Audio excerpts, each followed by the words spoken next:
Today we ended the cycle of studying the laws of the Torah in the order of the great sage Maimonides.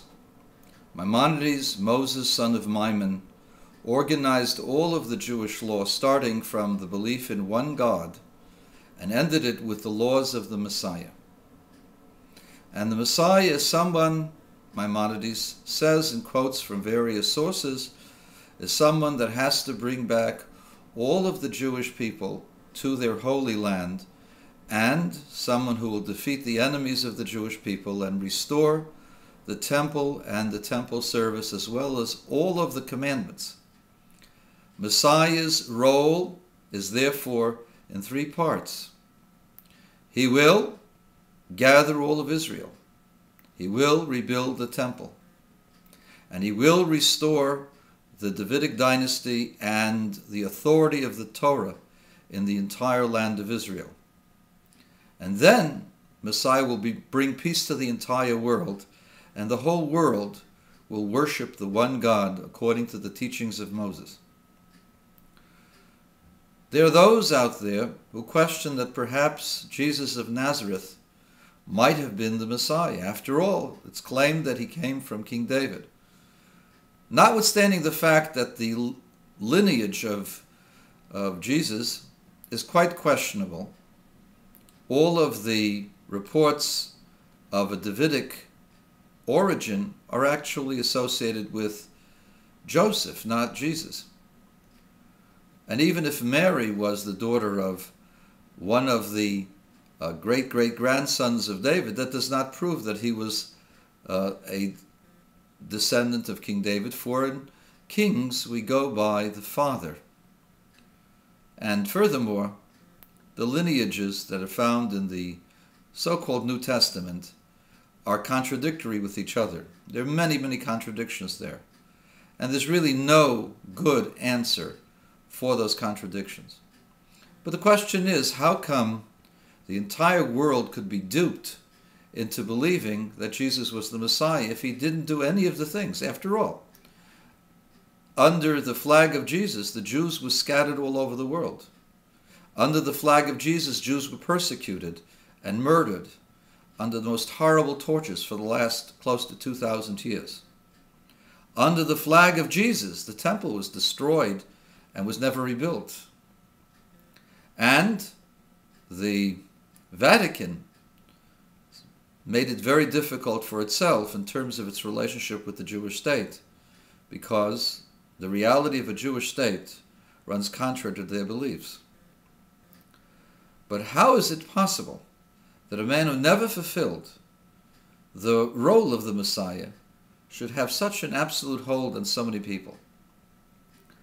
And the answer is the same for Muhammad. Muhammad, in fact, has more adherents than does Jesus. What is the basis of Muhammad's beliefs? Muhammad was inspired by Jews and Christians and began to dream about getting his countrymen to believe in one God, whom he called Allah, which means God. And of course, in order to claim that his words were the divine truth, he had to say that the Torah was false and that the Jews had falsified the records. Of course, the Jewish books called the Torah were translated into Latin and before then into Greek almost 800 years, perhaps 900 years before Muhammad walked the face of the earth. And the Vulgate, which was a translation in Latin, was 400 to 500 years before Muhammad ever walked the face of the earth, and all of the stories of the Torah were translated at that point. The question is, how come this has happened? And so Maimonides tells us something very fascinating. He tells us that the whole world today knows about the idea of a Messiah, someone who will save the world from its self-destruction, from its selfishness, will create peace upon the world, and harmony and brotherhood, unlike the vicious killers of radical Islamists and those who wore the torch of the cross in murdering people all over the world. There were people who were vicious in the past, and there are people who are vicious today. Messiah will do none of the above. Messiah will bring peace to the whole world and bring harmony in it and bring love and brotherhood to the entire world. And the reason why Muhammad and Jesus were so successful is so that when the real Messiah will come, and he will come very, very soon, we believed that it might be the Lubavitcher Rebbe. But this did not happen.